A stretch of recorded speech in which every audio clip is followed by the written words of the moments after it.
Hey guys, this is Rob with THAC0 Thoughts with Rob, and this is episode 5. Today we're going to be talking about servants of the divine, whether we're talking about clerics, druids, paladins. Normally I like to go into the nitty-gritty of the rules, but to be honest with you, I think that the rules in this case are secondary to the point of how to actually approach role-playing these characters. Now, over the years, I have seen many people roleplay clerics, and there tends to be some, with a lot of people, resentment almost. It's like, why, I don't want to play the healer, I don't want to play I want the glory. I want to be able to be the guy landing the killing blow, not healing the guy who's landing the killing blow. And I think that is a misjudgment of the situation. So first off, let's kind of get this idea out of the way that clerics and paladins and druids are servants to a higher power. You are a representative of a cause or an entity upon the material plane of existence. And that is a heavy responsibility. So yes, you can basically treat clerics as nothing more than combat medics. You can boil them down to that, but you're missing the bigger picture, and that is the mission that is your life's goal. Whether people don't, whether you like it or not, helping your party members is in a lot of ways secondary to the will of your God or the calling of your cause.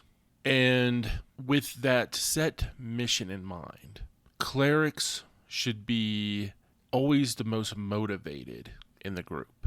They have a built-in motivation. They have a mission.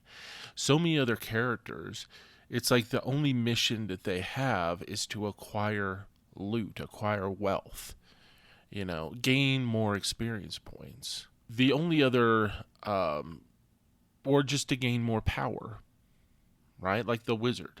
But clerics and paladins and druids, you have an actual mission, something that you can wrap your character around and how you play with that character. Now, the trick is you don't want to play a cleric whose motivations and ideas are so far outside the rest of the group that it doesn't fit. For instance, obviously, if you're playing with a good aligned group, you're not going to want to be a cleric of somebody like, Leviatar from the Forgotten Realms, the goddess of pain. I mean, that just wouldn't make any sense, right? The first thing you need to do is make sure that your cleric's ideals are at least generally aligned with your party, so there's not any real conflict, because you want it to be a natural flow.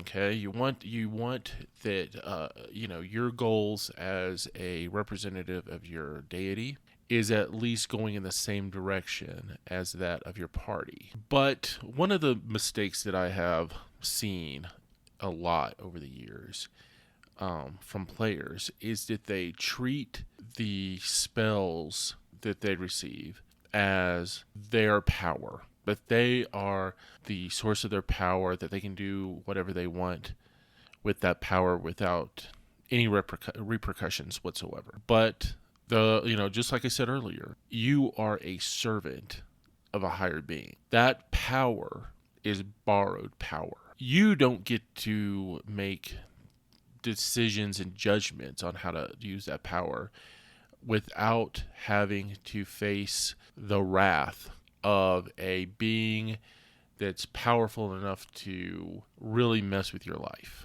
or just to simply turn off your connection to that power. So when you're playing a cleric or paladin or druid, always think from the perspective that you are in service to something bigger than yourself. The situation, as I see it, is that so many players lose sight of that. and they become their own judges of character. They decide what is righteous, and how to use their granted abilities, because it's only their judgment that matters. When really you have somebody sitting at the table, the dungeon master, who is, supposed to be viewing your character's actions through the eyes of that character's deity. So it doesn't matter if you think what you did was the right thing to do. It simply doesn't matter. It only matters if your deity thinks it was the right thing to do. Now, obviously, this could lead to some conflict at the table. I've had players, who played paladins and other characters that would get mad if they had to face any type of consequence whatsoever, because supposedly it's interfering with their character agency, when in actuality they just simply were not playing their character. So if you want to play a cleric or a paladin or druid, just have that healthy perspective that you are not alone, that something or someone is always judging you. So what do you do when you get into a situation where you don't really know what to do? It's like, how do you know if your deity would be upset about something? So one of the things that I've noticed that players simply don't do is they don't ask. They don't ask questions.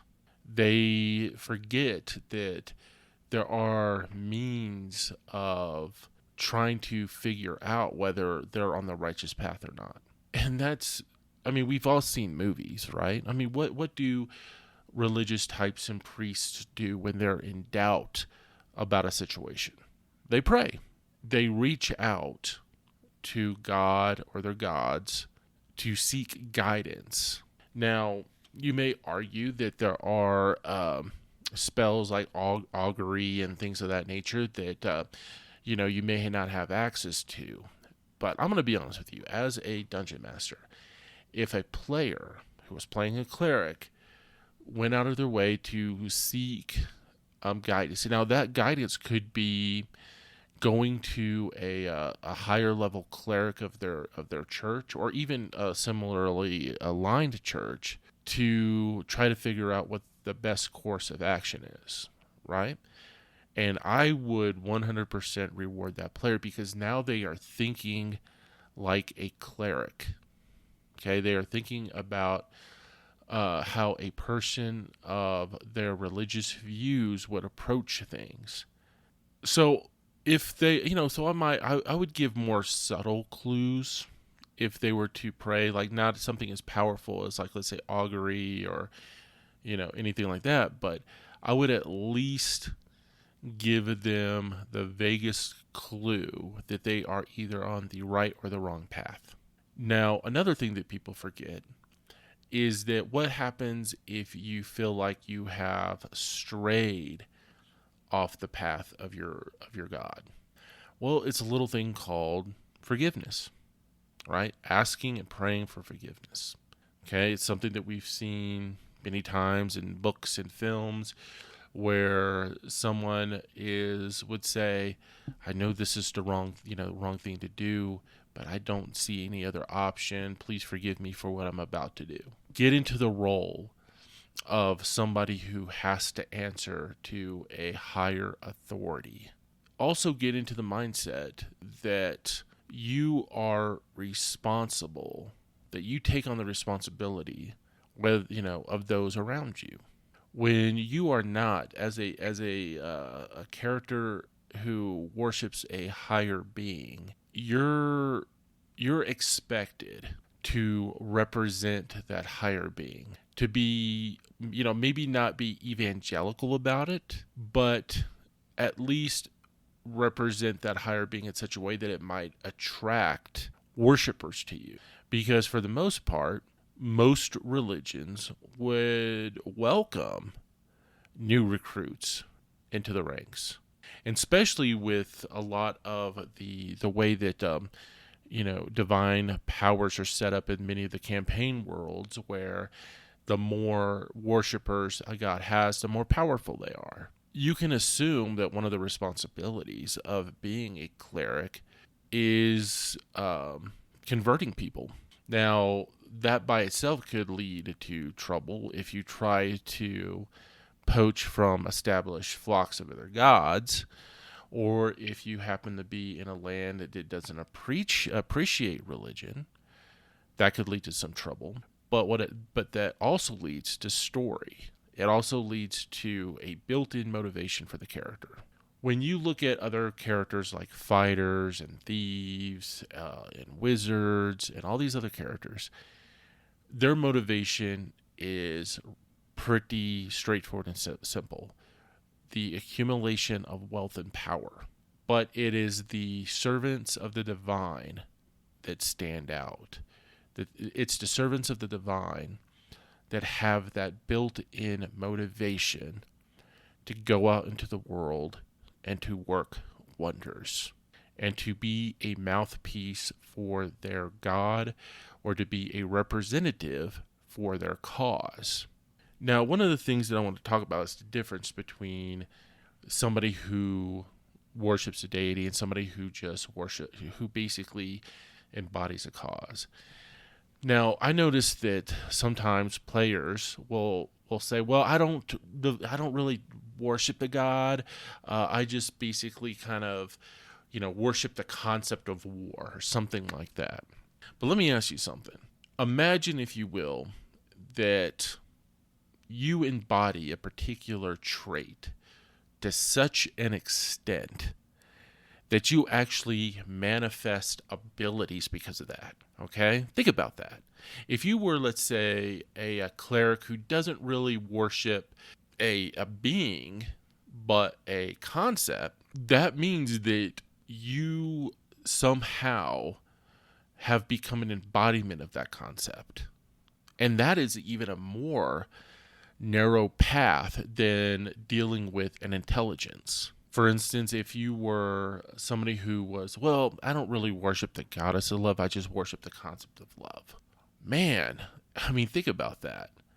How lovey-dovey do you have to be to stay on such a narrow path that you do not fall out of alignment with the concept? Because if you're just worshiping a concept, there's nothing to talk to. There's no one to negotiate with. There's no one to ask for forgiveness.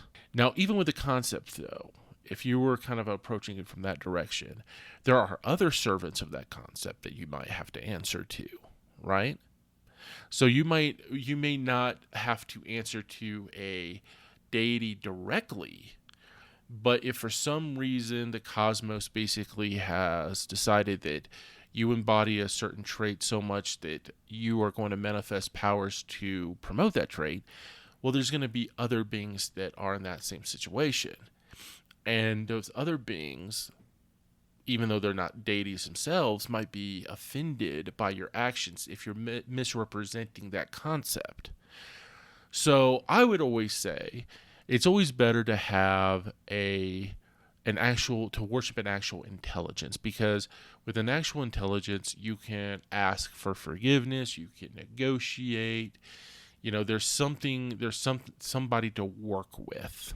So as long as you keep these ideas in mind, that you have a higher calling, something to really grasp onto while you're playing your cleric, I'm telling you, you will feel the difference between you and the other players.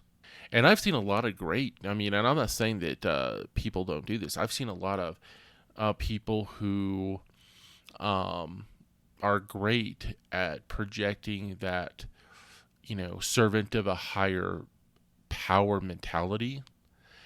And, and sometimes they can, be annoying about it, but hey, that's sometimes what a priest is. Somebody who's a true believer can be quite annoying about their beliefs. And we've all run into those situations. But I've also seen it where people just play these characters for the powers and abilities. And yes, other character classes are subject to that as well. But to me, when you have that mentality with like clerics, there's more that you're losing here. You're losing out on great story and role-playing opportunities when you don't embrace that role of the servant here on earth, the representative here on this plane of existence.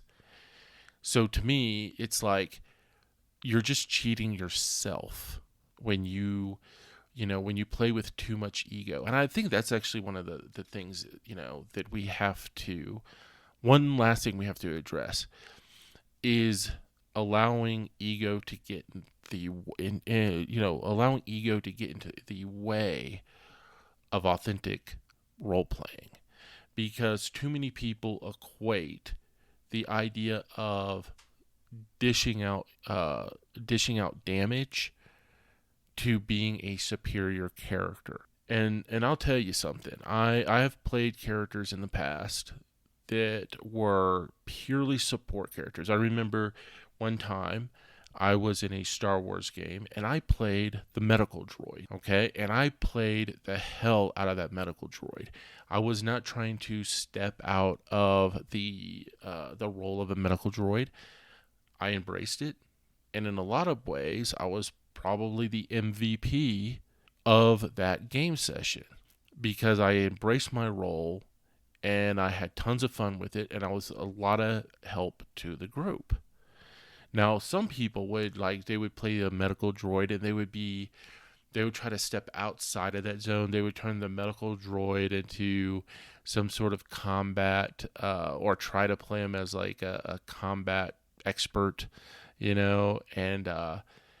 and what they do is they just mess up their own experience. And then they find out that they're not satisfied with their character because they were never playing the character. They were playing too far outside of the box to be able to enjoy what they were doing. It's sort of like Confucius. Confucius was a philosopher who was all about people's roles in society, right? Confucius, for example, wasn't about a peasant rising through the ranks. Confucius was about the peasant being the best damn peasant you could possibly be, because only then do you find happiness. And at the same time, if you were a nobleman, it was like you needed to be the best nobleman you could possibly be in order for you to find true happiness and balance within society. In a lot of ways, it's the same thing in role-playing games, okay? When you try to deny your role, when you try to turn your role into something else, then that usually leads to an unsatisfying experience. And it's not about playing a stereotype. That's not what I'm talking about. It's about recognizing where the strengths of your character are and playing up to it. And of course, there's many ways to do that. But anyway, I'll just leave it off. I'll just leave it here. And remember, as a cleric, you, unlike everybody else, you always have someone in your corner. And that is your God or your cause. All right, guys. Hopefully that wasn't too rambly. And you can catch this on, of course, here on YouTube, Apple Podcasts. You can catch it on Spotify. And as usual, this podcast was brought to you by the Evil Dungeon Master. And with that, I'll see you next time. Or I'll talk to you next time. Bye.